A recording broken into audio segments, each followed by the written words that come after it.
Metro paid parking ని తాత్కాలికంగా September 1 వరకు వాయిదా వేసిన మెట్రో అధికారులు మెట్రో ఫ్రీ పార్కింగ్ ని నిరంతరం కొనసాగించాలని కోరుతూ ప్రోగ్రెసివ్ యూత్ లీగ్ ఆధ్వర్యంలో నాగోల్ మెట్రో రైల్వే స్టేషన్ వద్ద నిరసన. సామాన్య ప్రజలకు మెట్రో రైలు ప్రయాణ ఛార్జీతో పాటు పార్కింగ్ వంటి ఛార్జీలతో సుమారు 6,000 రూపాయలు భారం పడుతుందని వారు ఆవేదన వ్యక్తం చేశారు. సాఫ్ట్వేర్ ఉద్యోగులే కాదు, సామాన్య ప్రజలు అధికంగా మెట్రోలో ప్రయాణం కొనసాగిస్తున్నారని తెలిపారు.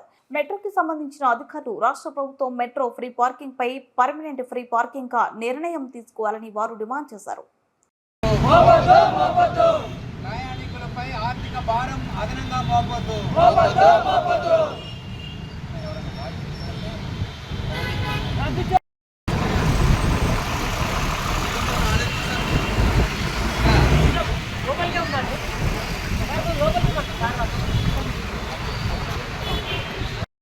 మెట్రో వద్ద ఉచిత పార్కింగ్ ని కొనసాగించాలి.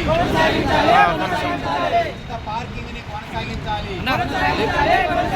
మెట్రో ప్రయాణికులకి ఉచిత పార్కింగ్ ని కొనసాగించాలి. అయితే ఇది ఎంతవరకు న్యాయం అనేది మేము అడగదలుచుకున్నాము. పబ్లిక్ ట్రాన్స్పోర్ట్ని ఎంకరేజ్ చేయాలి అని అనుకున్నప్పుడు ఇలాంటి ఫ్రీ పార్కింగ్ తీసేసి పెయిడ్ పార్కింగ్ పెట్టడం వల్ల మీకే నష్టం జరుగుతుందని ఇప్పటికైతే ప్రస్తుతం వాయిదా వేసినట్టు తెలుస్తుంది. కాకపోతే ఈ టెంపరీ వాయిదాని పర్మనెంట్ వాయిదాగా చేసి ఫ్రీ పార్కింగ్ అనేది మాకు ఇవ్వాలని, అప్పుడు కమ్యూటర్స్ అనేది అందరికీ మాకు సౌలభ్యం అనేది మంచిగా జరుగుతుందని చెప్పేసి మేము కోరుకుంటాము. ఒక ప్రయాణికుడు 5 వరకు ప్రయాణం చేయాలంటే 60 రూపాయలు వసూలు చేస్తున్నారు మెట్రో వాళ్ళు. దానికి తోడు కారు ఇక్కడ పార్క్ చేయాలంటే 120 రూపీస్ వసూలు చేస్తున్నారు.